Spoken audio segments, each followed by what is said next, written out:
कैसे हो बच्चों आप सभी का मैं अपने मंच सक्सेस माइंडेड में स्वागत करता हूं। उम्मीद करता हूं कि आप सब बड़े अच्छे होंगे। देखिए, मेहनत करते रहिए। एग्ज़ाम की डेट करीब आ गई है। लगभग 17 दिसंबर से जहां तक के पेपर स्टार्ट हो जाएंगे और आपसे यही गुजारिश है कि मन लगा करके मेहनत करिए।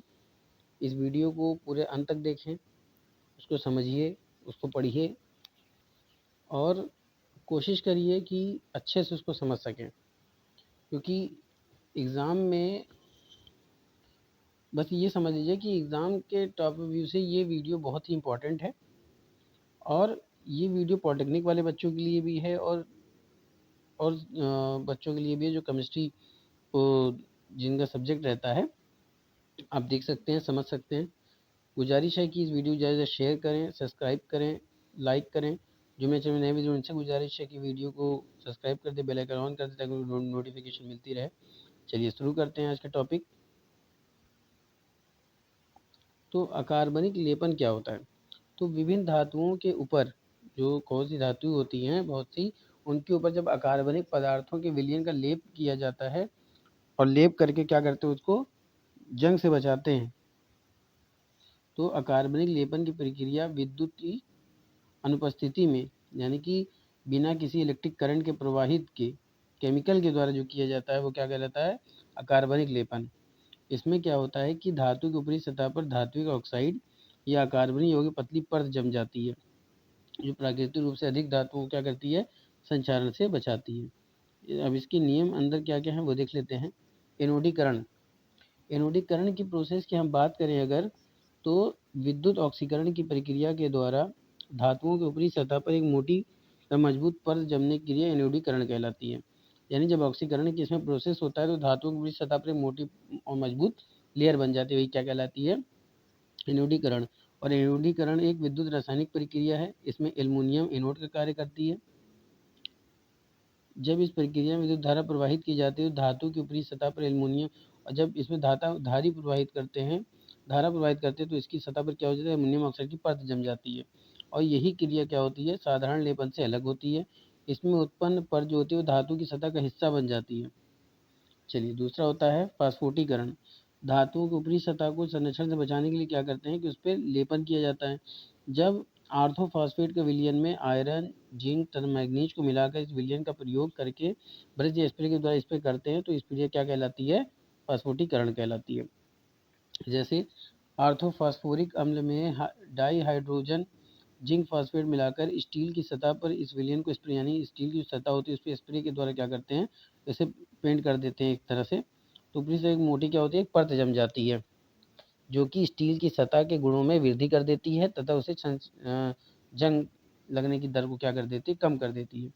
हालांकि यह विस्फोट परत भी अकेले धातु की सतह को संचालन से नहीं बचा सकती, लेकिन यह फास्फोटिक परत की धातु की सतह पर पेंट, तेल, मोम आदि की लगाने की के लिए बहुत अच्छी सतह प्रदान करती है। आइए देखते हैं कि अब कार्बनिक लेपन क्या होता है, यानी कि ऑर्गेनिक लेप कोटिंग क्या होती है।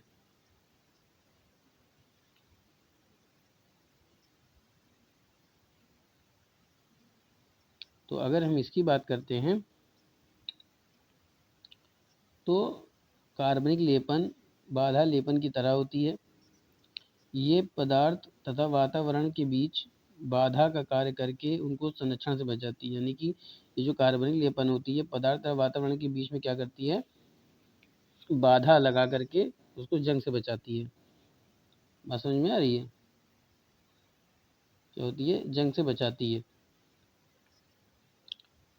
और यह प्रयोग वस्तुओं को सजाने के लिए किया जाता है। कार्बनिक लेपन प्रारंभिक रूप में रासायनिक रूप से तैयार किए जाते हैं। कार्बनिक लेपन में जो सामग्री यूज़ की जाती है उसमें सब्जियां, वनस्पति तथा जंतुओं से प्राप्त की जाती है, जो कि वस्तुओं पर मजबूती से चिपक जाती है। इसका प्रयोग वस्तुओं की सतह को, यानी कि इसका जो प्रयोग किया जाए वस्तुओं को चिकना करने के लिए किया जाता है। आइए देखते हैं वार्निश क्या होती है। तो वार्निश एक रेजिन पदार्थ है, एक अच्छा पदार्थ होता है। जैसे लाख, गोंद आदि को क्या करते हैं? तारपीन के तेल या अल्कोहल में घोलने पर जो तरल पदार्थ होता है, जो तरल पदार्थ प्राप्त हो जाता है हमको उसे क्या कहते हैं? वार्निश कहते हैं। और इसकी पतली परत इसकी पतली परत जब चढ़ा देने पर यह सुंदर और चमकदार खड़ी हो जाती है। बात समझ में आ रही है? और अब अगर हम वार्निश के अवयव की हम बात कर देते हैं, तो बच्चों अवयव में आता है आपका आधार। आधार में क्या है, बेस। वार्निश का मुख्य अवयव होता है। आधार के रूप में मुख्यतः लाख, गोंद आदि पदार्थों का प्रयोग किया, यानी बेस, यानी उसका जिससे तैयार किया जाता है वही क्या कहलाता है, आपका बेस कहलाता है। अगला है आपका वाहक। वाहक का कार्य क्या होता है कि वार्निश की जाने वाली सतह पर आसानी से फैलाना, यानी वार्निश को क्या कहते हैं, ऊपरी सतह पर जिस पर पॉलिश करनी है उस पर क्या करते हैं, फैलाते हैं, फैलाने काम करता है। इसके लिए अलसी का तेल विशेष रूप से उपयुक्त होता है। अगला होता है आपका विलायक। इसका प्रयोग वार्निश को पतला करने के लिए किया जाता है, यानी जो विलायक का प्रयोग करते हैं वो वार्निश को पतला करने के लिए किया जाता है, जैसे तारपीन का तेल, मिट्टी का तेल, इथर एसीटिलीन आदि का प्रयोग किया जाता है। चौथा होता है शुष्कन। शोषक वार्निश की जाने वाली सतह को जल्दी सूखने में सहायता करता है। जो शुष्कन होती है वो क्या करती है, वार्निश को जल्दी सूखने में मदद करती है। मुख्य रूप से लिथार्ज, कोबाल्ट, एसीटेट आदि के यौगिक में प्रयोग किए जाते हैं। वार्निश के गुण की बात करते हैं। आइए वार्निश के गुण देख लेते हैं। तो वार्निश गुण में यह शीघ्र क्या होता है, वार्निश सूखने वाला होना चाहिए। इसकी परत स्थायी चमक, यानी कि परमानेंट होनी चाहिए और चमकदार होनी चाहिए और ऊपर खाबड़ ना हो। इसकी परत के ऊपर वायुमंडलीय परिस्थितियों का अधिक प्रभाव नहीं पड़ना चाहिए, या जल रोधी होना चाहिए, या विष रहित होना चाहिए, नहीं विषैला नहीं होना चाहिए। और सूखने के बाद सतह पर किसी प्रकार की क्या होती है, दरारें नहीं पड़नी चाहिए। चलिए आगे चलते हैं। अब वार्निश का निर्माण कैसे होता है। देखिए वार्निश का निर्माण कई तरीकों से होता है। पहला स्प्रेड वार्निश। देखिए लाख या अंबर रेजिन को मिथाइलेटेड स्प्रिट वार्निश बनाया जाता है, यानी लाख या अंबर रेजिन को हम क्या कहते हैं, मिथाइलाइड में डुबो करके मिथाइल स्प्रिट वार्निश बनाते हैं, तथा इसका उपयोग उच्च श्रेणी के फर्नीचर को सुंदर तथा टिकाऊ बनाने के लिए किया जाता है। अगला आपका है तेल वार्निश। अंबर रेजिन या कोपल को वाष्पशील विलायकों या अलसी के तेल में घोलने पर जो तरल पदार्थ प्राप्त होता है वो क्या होता है, तेल वार्निश। इसका उपयोग सतहों के लेपन में किया जाता है। अगला आपका है जल वार्निश। इसे बनाने के लिए लाख या शैलक में उचित मात्रा में बोरेक्स मिलाते हैं, यानी इसमें लाख में क्या कहते हैं, बोरेक्स मिलाते हैं और उसे मिश्रण को मिलाने के बाद क्या कहते हैं, उसे गर्म करते हैं, तो इसको भी आंतरिक रूप से किया जाता है। अगला है आपका तारपीन वार्निश। तो इसमें डामर लेते हैं या गोंद लेते हैं, या फिर प्राकृतिक रेजिन क्या करते हैं, तारपीन के तेल में घोल देते हैं और उससे क्या कहते हैं, शीघ्रता से सूख जाते हैं। लेदर वार्निश की बात करें तो लाख को स्पिरिट में घोलकर मिश्रण में भूरा रंग मिलाने पर, जो मिश्रण मिलता है उसमें अगर भूरा रंग मिला दें तो लेदर वार्निश प्राप्त होता है। इसका उपयोग चमड़े की सतह को चमकाने में किया जाता है। बात समझ में आ रही है, किसमें किया जाता है, चमकाने में किया जाता है। अब इसमें उत्पन्न दोष को देख लेते हैं।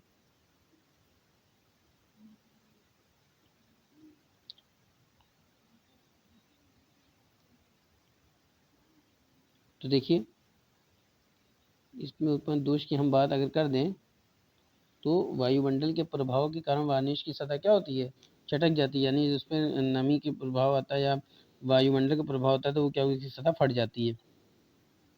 वार्निश के पतला होने के कारण यह सतह की अच्छी तरह से कवर नहीं कर पाता है। वार्निश की गई सतह को रगड़ने पर तेल की छोटी छोटी बूंदें दिखाई देती हैं, जो वार्निश पसीना कहलाती है। वार्निश में शोषक की अधिक मात्रा होने में, मान लीजिए सूखने की क्षमता अधिक होने पर वार्निश की गई सतह जल्दी सूखने लगती है, इसके कारण जगह जबर के और चिराव आ जाता है। बात समझ में आ रही है। अब देखते हैं इनेमल क्या होता है। तो बच्चों अतरंग फैलाव वाले रंगीन वार्निश इनेमल कहलाते हैं। ये कमरे के ताप पर ऑक्सीकरण क्रिया द्वारा जल्दी सूख जाते हैं, यानी जो इनेमल होते हैं वो साधारण, यानी कमरे के ताप पर क्या होगा, जल्दी सूख जाते हैं। संगठन के आधार पर इनके गुण बदलते रहते हैं। इनका किसी सतह पर लेपन करने पर ये उस सतह पर चमक उत्पन्न करते हैं, यानी जो इनेमल होते हैं वो क्या करते हैं कि किसी सतह पर अगर उनका लेपन कर दिया जाए तो उसमें चमक आ जाती है। साधारणता के वातावरण के प्रभाव से बचाने के लिए किया जाता है। व्यावसायिक रूप से इसका प्रयोग घरों में काम आने वाली वस्तुएं जैसे washing machine, stove, refrigerator, cabinet आदि की ऊपरी सतह पर चमक उत्पन्न करने के लिए इनको संरक्षण से बचाने के लिए किया जाता है। आइए आगे देखते हैं इसका रंग क्या होता है। रंग यानी पेंट। समझता सभी कार्बनिक लेपन में सभी लेपन में प्रयुक्त पदार्थों को क्या कहते हैं? पेंट कहते हैं। किसी वर्णन के बारीक चूर्ण को किसी उपयुक्त तेल में मिलाकर जो मिश्रण प्राप्त होता है उसे पेंट कहते हैं। किसी वर्णन के बारीक मैंने मान लीजिए कि जिसके कोई चीज़ हमें है धातु है, उसके बारीक चूर्ण को हम किसी तेल में मिलाकर एक मिश्रण प्राप्त कर लेते हैं, जिसे क्या कहते हैं? पेंट। गाढ़ा व चिकना द्रव होता है। इसका उपयोग धातु या लकड़ी के समान लेपन पर करने तथा उन्हें चमकदार बनाने में क्या करते हैं? किया जाता है। बात समझ में आ रही है? इसमें किया जाता है चिकना बनाने में। हम क्या करते हैं? इसका उपयोग चिकना बनाने में, यानी किसी जो सतह होती है धातु को, उसमें हम चिकना करने के लिए इसका इस्तेमाल करते हैं।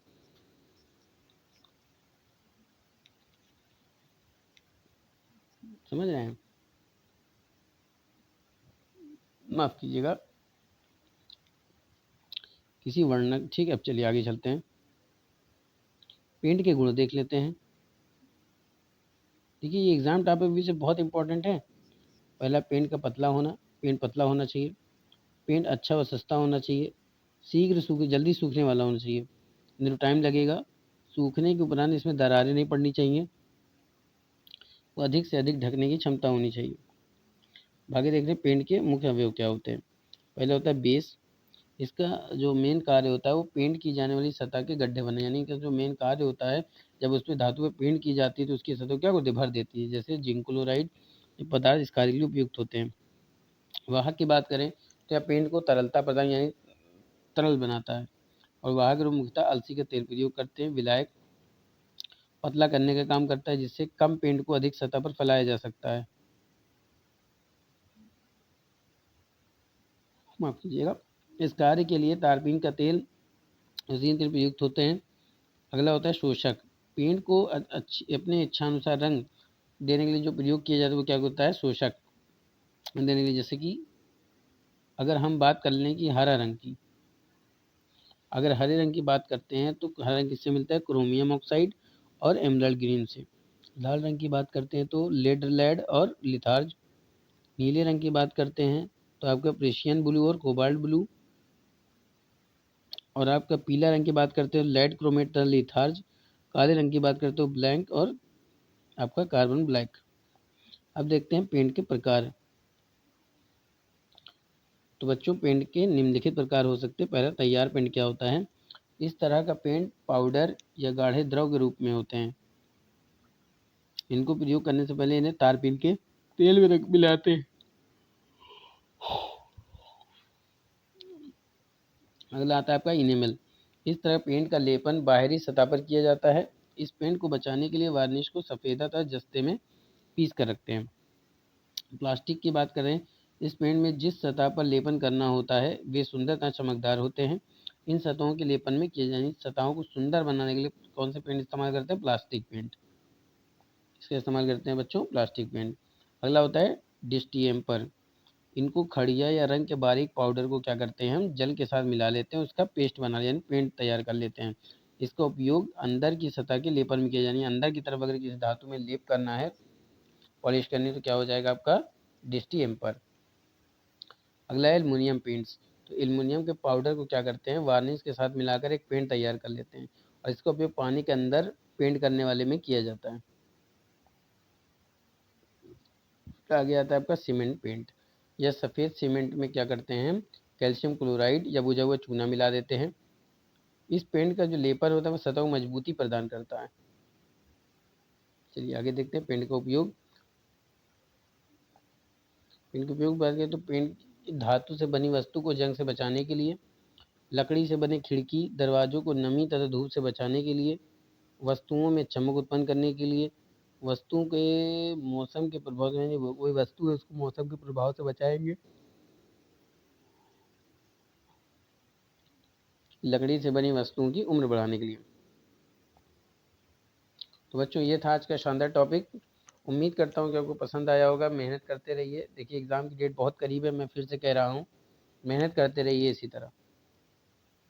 ज़्यादा से ज़्यादा शेयर करें, लाइक करें। चलिए आज का टॉपिक यहीं पे समाप्त करते हैं, फिर मिलेंगे। तब तक के लिए थैंक यू।